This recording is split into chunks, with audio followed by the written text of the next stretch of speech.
with the Untold, with the documentary on Netflix. If you hadn't checked it out, please check it out. Untold, Please. the Malice in the Palace.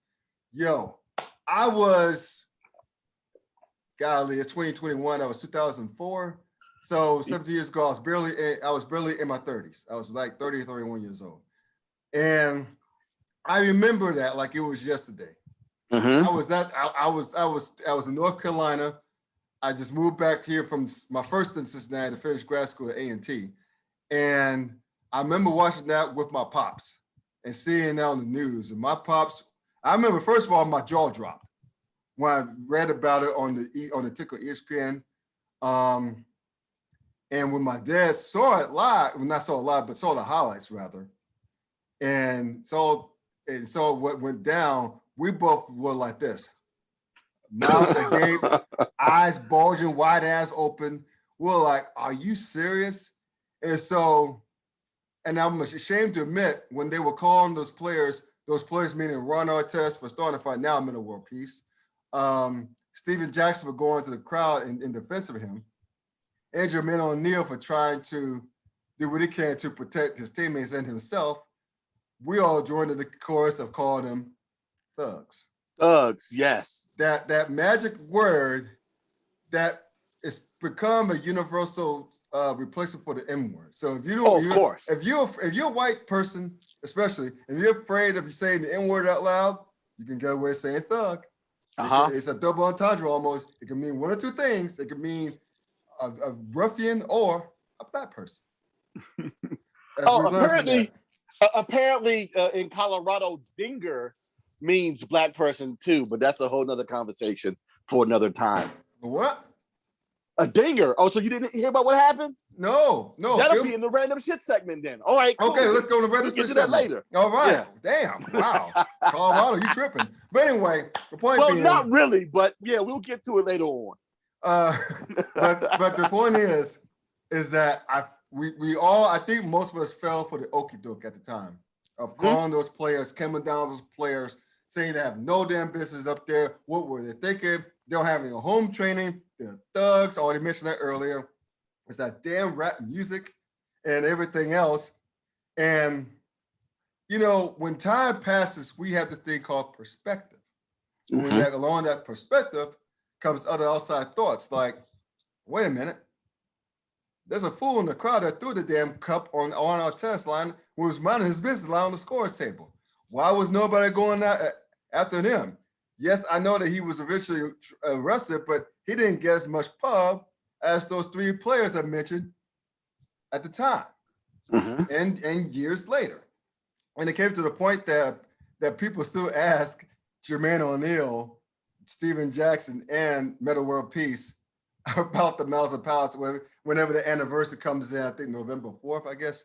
November 19th, if memory serves me correct. Okay. So I know it's in a team somewhere, but yeah, that's what my memory has as of right now, based upon the documentary. That is that date. I could be wrong though. So basically, this coming year would be the 17th anniversary of it. Because it happened in 2004. And of course, this will be in 2021, which means that they may be asked about it again. But the whole point of that documentary was that it was Jermaine ONeil's way, since he executive produced it, and then it did an outstanding job. He and his crew of getting all that together and getting the commentary together. If they're having Jim Gray commentate, like he get his thoughts on it as well. That was well done by Jermaine ONeil. So props to him. But it pretty much gave a different type of perspective on the evening, because that was Jermaine ONeil's way of saying, okay, I'm not going to talk about this again. Steven Jackson said at the end, I'm not going to talk about this motherfucker again. That was his almost exact words. Yeah. I'm sure Metta World Peace is tired of hearing about it as well. Oh, of course. But I'm going to say one more thing before I get your thoughts, brother.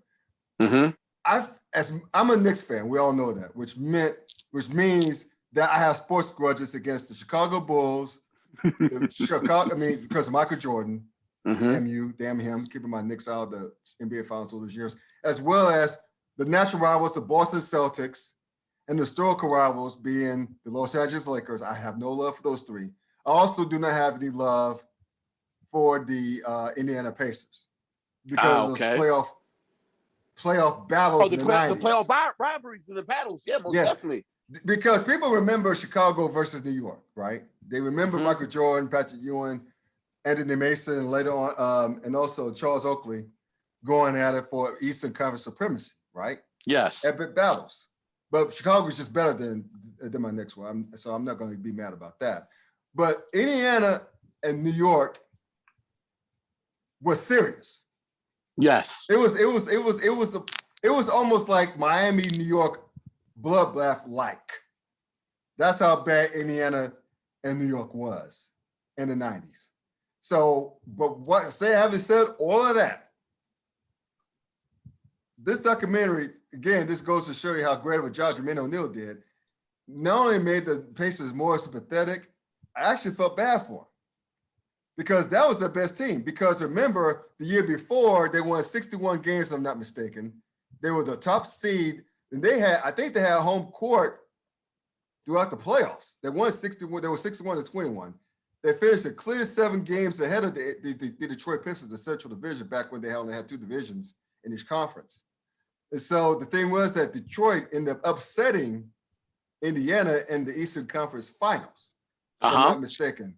Actually, no, the semifinal, the conference finals. The conference finals, yeah. Yeah, when they lost in 6 games, right. And that same Detroit team ended up generally sweeping the heavily favored Los Angeles Lakers in NBA Finals. So that was Indiana's best chance to get a chip. And then the following year, it looked like Indiana had a better chance of getting a chip. They started the season 7-2. They went to Detroit and put the beat down on the then defending champion Pistons. And then when all that shit happened, when he went like when Beto Ortiz hit a hard foul, took a hard foul on Ben Wallace.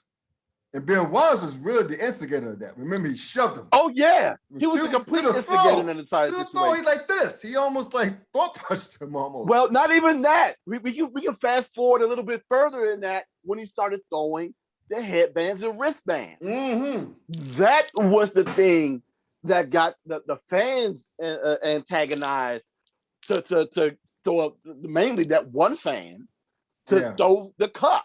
Right. And then once that happened, everything else became a snowball situation where everything else just rolled downhill from there. So basically the Pacers went from 7-2, they won that game to go 8-2, to 44-33, finishing in 3rd place in the Central Division. And and that was that year. I think the NBA went to 3 divisions each conference. So they finished 3rd behind the Chicago Bulls and the Detroit Pistons, and ended up going back to the finals and losing to the San Antonio Spurs in 7 games. So those 2 Indiana teams, Pacer teams, 2004, the 2003, 2004 team, the 2004 to 2005 team, those were their best teams. And they ended up coming up short. And I think that year of the Malice of the Palace was Reggie Miller's last year in the NBA.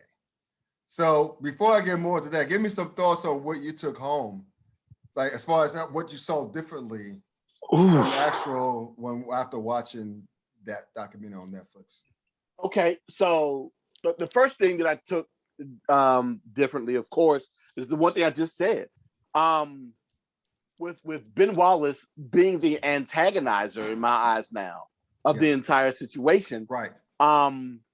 But what we didn't know, and I can understand him being frustrated at the time because he just lost his brother. Right. But correct. He was still the antagonizer in that situation for throwing his head and wristbands at Ron Artest, which in my eyes led to that infamous dude throwing that cup at Ron Artest, which led to Ron running up in the stands. But even before that game, right? Weeks before the season started, matter of fact, it was a couple of weeks prior to that game, about a couple of weeks before the season started that year in 2004, Ron Artest asked the Indiana Pacers, basically asking for a mental health day, or basically some mental health days, yeah. But one, at that point in time, back in 2004, it's not looked at the same way it's starting to be looked at now, right? Right. Some Mental 17, health. Mental health. yeah, Right. some 17 years later. Two, I'm gonna also say that Ron probably didn't follow that request with probably the best request afterwards, which was saying, I want to go work on my rap album. Yeah. And then, of course, before that game, I think it may have been the preseason or maybe the season prior. No, actually, I think it was the preseason where Ron asked to for some time away from the team to go to a friend's funeral, and he ended up at the Source Awards. Yeah. Another bad decision in essence, but I understand it was this way of getting away from basketball. There was a way for him to have that detachment from the game. But at the same time, I understand why people frown upon that, because they're like, oh, dude, you're just out there kicking it instead of just working. You need to be working. Right. But yeah, he really needed that time away, because if memory serves me, Scott, not only was he dealing with the anxiety, he was also dealing with the pressure, correct? Yeah. So, you had that combination, and the fact that the team doctor actually, well, he had a psychologist or a therapist travel along with him. Yeah. He really had issues. But once again, mental health most definitely not looked at the way it's looked at right now. And even right now, it's still looked at with a questioned eye. Yeah. See Simone Biles. See exactly, right? Naomi Osaka and their reaction from the right, by the way. But that's another show for another time. Yeah, this is all stuff that just happened just a couple of weeks ago. Yeah, so it is what it is. Yeah. Fast forward to that day, go to that game. Of course, the Pacers who were on the team the prior year, that remember them getting eliminated. Of course, they were frustrated and they still had that beef with the Detroit Pistons. Yeah. And you know what though? God, I will also say, because I didn't realize that this happened too. Ron Artest went into that game with bad intentions, though. I will say that. When Jamal Tinsley said towards the end of the game, "Hey, yo, Ron, you can get that foul now." That's right. Jamal Tinsley. Yep. That's right. That's right. So, God, I don't necessarily, with me blaming Ben Wallace, I don't want to excuse completely Ron Artest in that situation. Of course. I don't. Because he didn't need to foul him in that situation. No. It's game 10 of the season. Well, we really could blame also Jamal Tinsley for putting that in his head, because remember Stephen Jackson was like, when he heard that, like, what the fuck you mean telling him he could take a foul? Do you know what time of the stage it is, what time of the game it is, and the beef? Yeah. But anyway, go ahead. Yeah. So you had that situation which led to the foul. Foul was a little rough, but it wasn't that tough. But at the same time, the fracas starts, and the way that we all know, we've watched enough basketball now, nothing was going to happen because no punches were thrown, right? There was just a bunch of pushing. Okay, cool. Once the situation started to die down, and then when Ben Wallace threw his headband, still no punches were thrown. But at that point in time, oddly enough, I take that back. I don't fully want to blame Ben Wallace, but I'll say this. Ben throwing the headbands unfortunately made it okay for the fans to decide that they were going to throw things at Ron Artest too. He looked a little nonchalant laying on the timekeeper's table, but according to him, that was a method that he was taught to help him diffuse the situation. Right. And it was working until the infamous cut. Right. Now, the other things that I didn't know about, the lack of police that was there. Yes. The Pacers, not to say that it was set up, but the point is that was a clusterfuck all around. Yeah. It was like 15 on 20,000. Yeah. Yeah. Oh yeah. And the fact that there was no security, no police, it was oh my God. Have you ever seen an unsupervised room of children? Yeah. That's exactly what that turned into. Just a big mess, right? Just a huge mess. Right. But in this case, of the worst kind, because all types of things happened. Ron went into the crowd, grabbed the wrong dude, mind you. And then of course, they're fighting Artest because of course now he's in the stands. Steven Jackson doing Steven Jackson things that I'm not necessarily mad at because Right. he was just going up there and protect his teammate. Correct. So he went up there and he got into the situation. Then, of course, the fracas spilled his way there to the floor. Your boy decided, who they actually named in the documentary, decided he was going to walk onto the floor and have his team's back. Yeah, he came up like a bigger moron than he was back then. Yes, by saying right? that he came against us, the loyal fans. Like, motherfucker, you went on the court.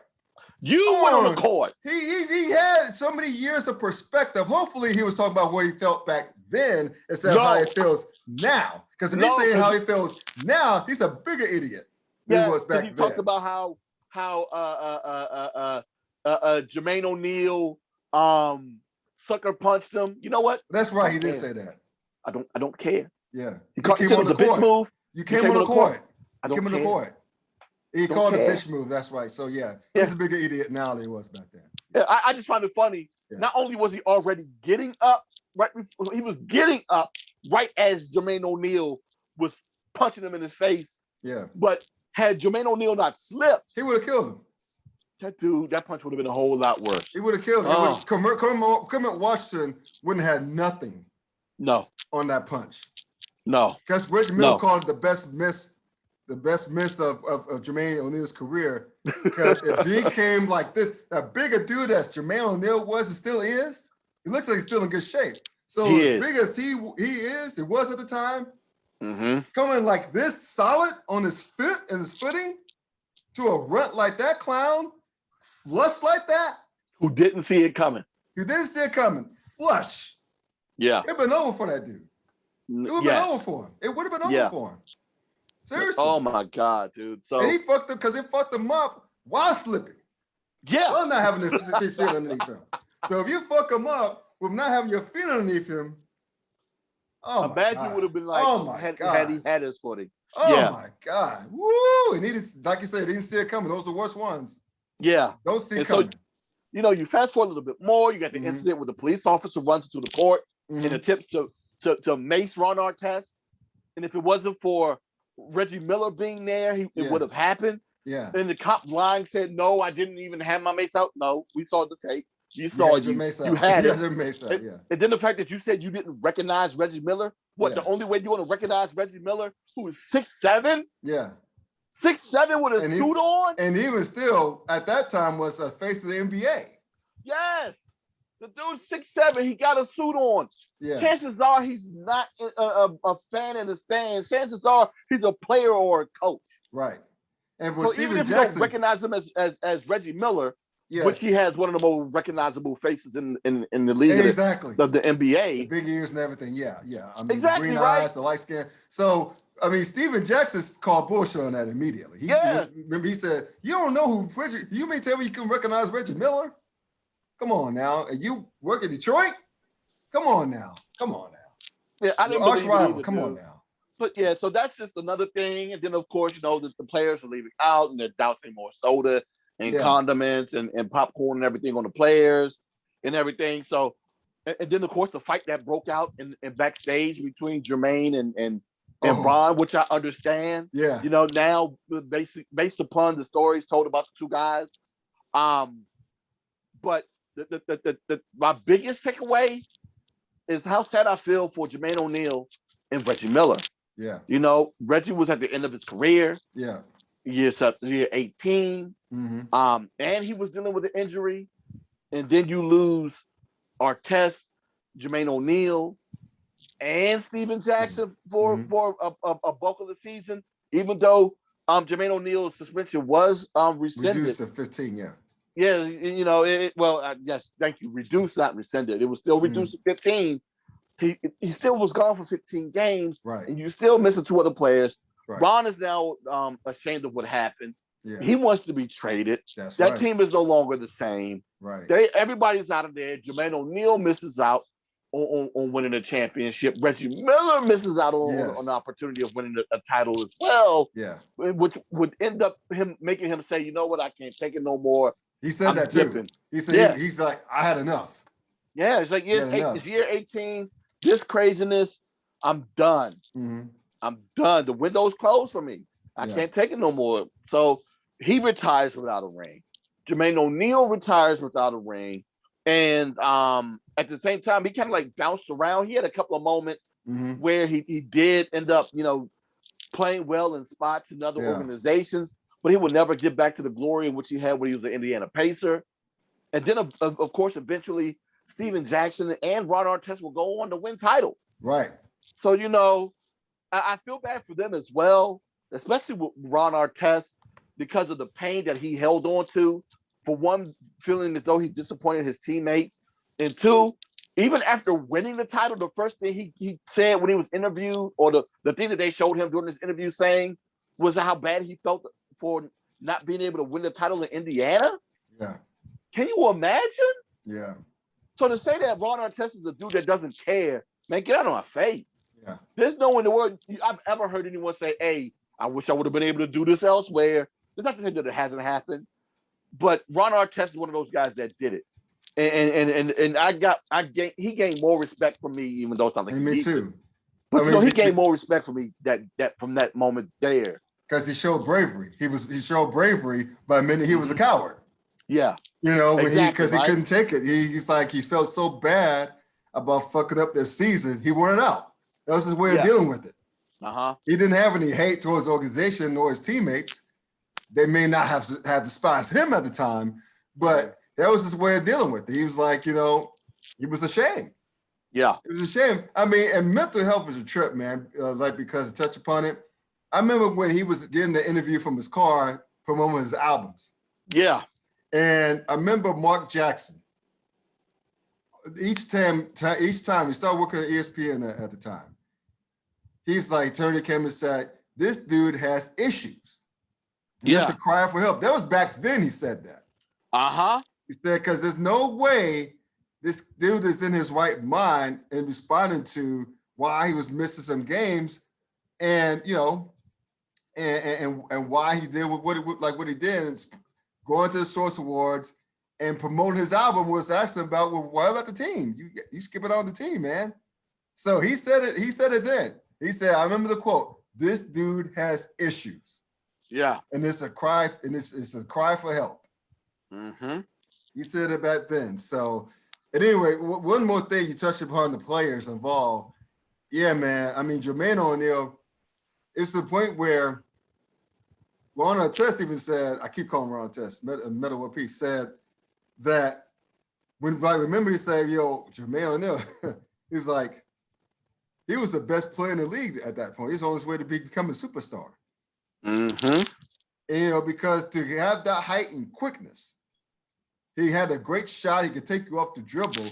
He was basically almost ahead of he and Rashid were ahead of their times, basically. Yes. A big man, a center who could cross you up, right? Could get a shot, get his own shot, could hit some free throws. He could play down low. He could play on the wing and down low at 6'11", with 7 foot some wingspan. He could do those things. They were the early stretch fours. Yes, sir. That's right. And he was one of the better interior defenders, along with Ben Wallace at that time. So basically, you had a team where it was like you had Ron Artest, the best perimeter defender at the time, along with Jermaine ONeil, who was one of the better perimeter defenders at the time. They had and Steven Jackson, who was that dog. So they had a squad, and Reggie Miller wanted to give up. Like he said, "Hey man, look, I can still lead y'all, but you gotta carry me with y'all now. I'll still do my thing as a shooter and whatnot, but this is y'all's team." So to have all that there, they had a squad. They had a hell of a squad. And also going back to ONeil right quick, man, it's like when he spent 8 years doing with the Pacers, then shortly thereafter, after the 2008 season, he was with the Toronto Raptors, then the Miami Heat. They spent a few years in Boston. Yeah. Then I think a year in Phoenix and a year in Golden State. So yeah, it was the what could have been. He was a 6-time All-Star. So help me out with this, Scott. So that means he got to Miami after the title runs. Yep. He got to Boston after they won their titles. Yep. And the year that he got to Golden State was the year that they lost, right? Yep. Oh my God. The luck of this dude, man. Yeah. The luck of this dude. So what was the year that he played with Golden State? 2013 to 2014. Now, was that the 72 and 10 year? No, that was Miami. Miami won it all that year. Okay. Yeah, Miami won it all that year. Oh, that's right. Yeah, 72 and 10 was further on. So Right. yeah, so that was before they even made it to the finals. So yeah, he gets there before the Golden State even makes their title runs. I'm lying to you. The San Antonio Spurs won all that year because that was during the LeBron James years. So they lost it to the San Antonio Spurs. That's okay. Right. Kawhi won his MVP that year. So it was that one. Okay. It was that year. It was that season. Yes. So yeah, it was still be right before as Golden State was getting better. Right. But they hadn't. They were a playoff team that year. They were a playoff team that year. Yeah. Exactly. They were a playoff team. Yes. Oh my God. So yeah, he missed opportunities all around. Yeah. So yeah. So those two guys are the ones who I had who my heart broke for most in that entire situation, being O'Neal and Reggie Miller. But yeah, man, it's oh my God. And then of course the one that I text you about as I'm watching it was the score of that Eastern Conference Game 6 win by the Detroit Pistons. Good old defense, 69-65. That was good old defense. I know it was painful in the eyes, but that's good old old-fashioned NBA defense right there. That was a 90s basketball spilling over to the 2000s football. Yes, right. And the thing is, you talk about the NBA, who at the time was looking to clean up their image in a lot of ways. You talk about the thug mentality that everybody was just afraid of. Oh my God, it's just these dudes who just happen to be from the street that dress a particular way. You're scared of them, dude. Really? Right. It's not like these dudes are out here committing crime. They just dressed a particular way. But I digress. And they had tattoos. But okay, cool. And then you had the fact that you have this. You still have a carryover of this defensive basketball, which isn't pretty to watch and it's not putting up a ton of points, and fans are upset by that. Yeah, and oh my God, the way that God bless him, David Stern handled that situation by not. It was a unanimous decision. One to nothing. He was gangster. I didn't like that, but David Stern was gangster.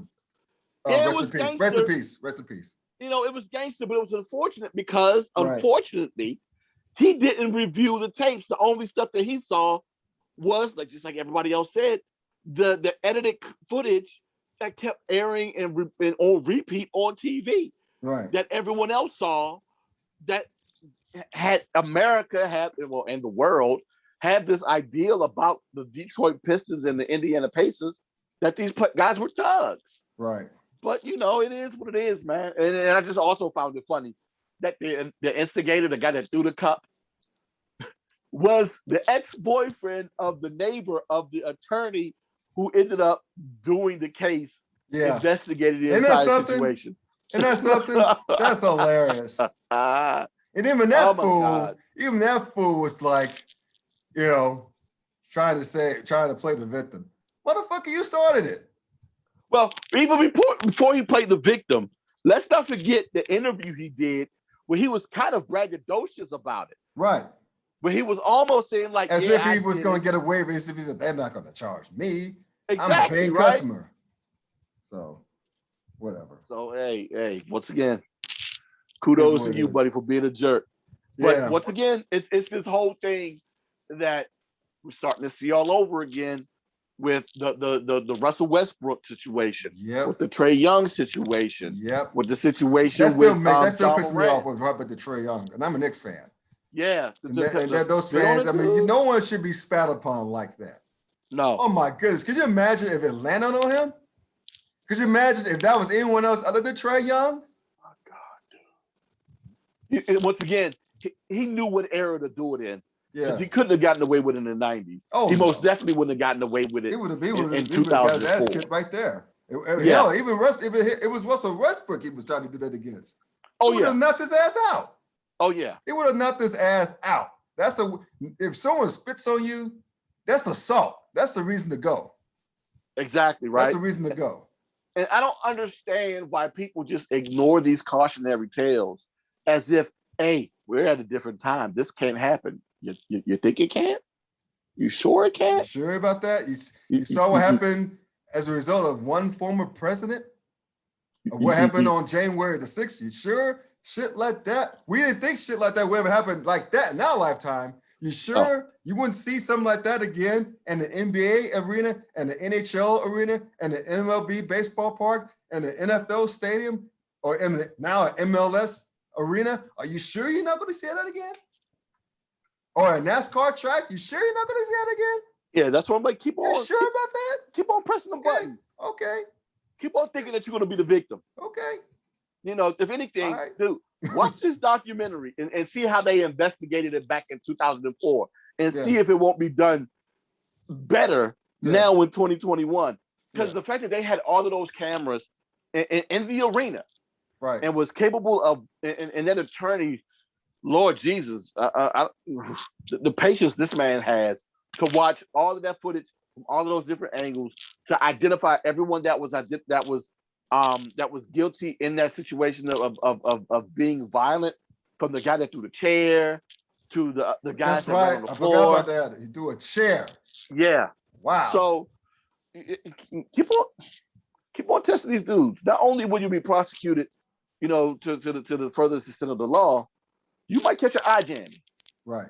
You'll be like your boy from Detroit who's still acting like an old punk, talking about something. It was a bitch move that he got stolen in the face for placing himself in war. Right. I mean, I'm not going to say that that's war because, yes, I understand how severe war is, right? Right. But you want to go ahead and get yourself out there in a melee, in a fight, and introduce yourself into it. Okay. What your boy Naughty by Nature used to say back in the day? Guard your grill, knuckle up.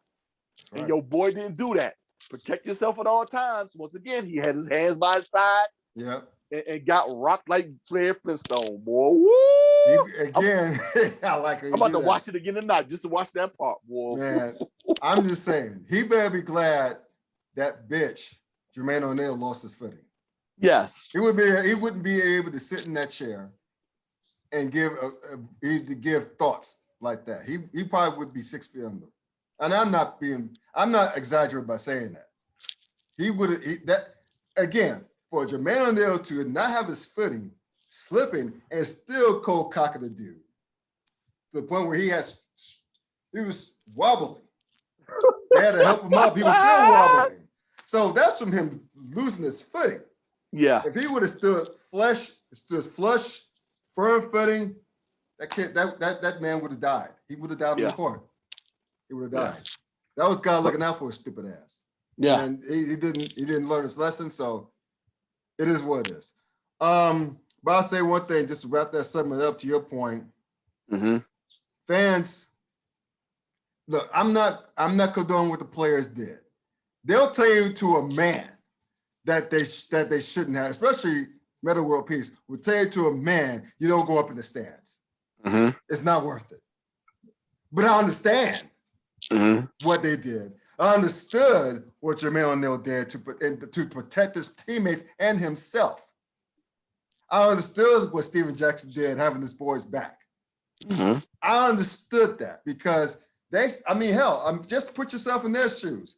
You have one of your teammates go up in this, we see a cup come flying down and hitting the dude and go up in the stands, you see other people converging on him, you're gonna have his back. You may get your ass beat, but you're gonna have his back. That's a street thing. And then for those same fans to come down and converge on the Pacers squad, that was scary looking at that. Yeah. Years later, 17 years later. It was a scary scene. Then you had that Negro throwing that chair into a crowd that could have seriously done some damage. Mm-hmm. And then you see all those fans pouring all those drinks, throwing water bottles. Whereas I don't know if you ever got hit by a water bottle before, but if it's filled with water, those things hurt. Well, Scott, yeah.